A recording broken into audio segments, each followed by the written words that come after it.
আপনি ঈদের নামাজ আজকে পড়তে গেছে, কে আসছে তা জানেন? খুনি সংগঠন আওয়ামী লীগের গডফাদার চুপ্পু সাহেব এখানে আসছে। মুসল্লিরা প্রতিবাদ করেছে, আমরা সরকারকে দ্রুত জানাবো যে ৯/৬ না করে চুপ্পুর অভিশংসন জরুরি, চুপ্পুকে বাদ দিতেই হবে, সরকারের কোনো অপশন নেই। যদি এটা না বাদ দেয় ভালোই, তাহলে তো আমরা আন্দোলনে যেতেই হবে।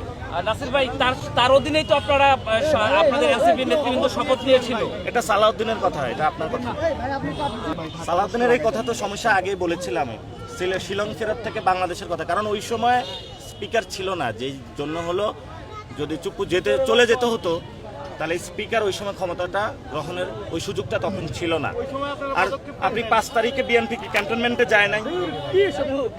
গিয়েছে তো, কেন গিয়েছে? বিপ্লবী সরকার হলে কেন ৫ তারিখে ক্যান্টনমেন্টে গিয়েছে? বিএনপি ৫ তারিখে ক্যান্টনমেন্টে যাওয়ার কারণেই তো বিপ্লবী সরকার গঠন হয় নাই। তো এগুলা কি জানে না নাকি? ওই সময় কি সালাউদ্দিন দেশে ছিল?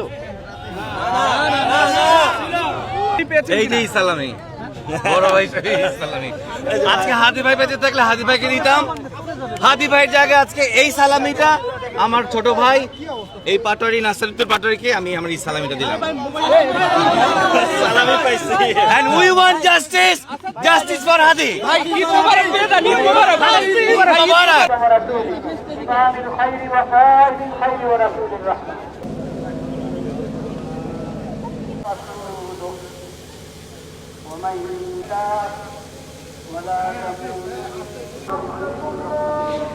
السلام عليكم ورحمة الله.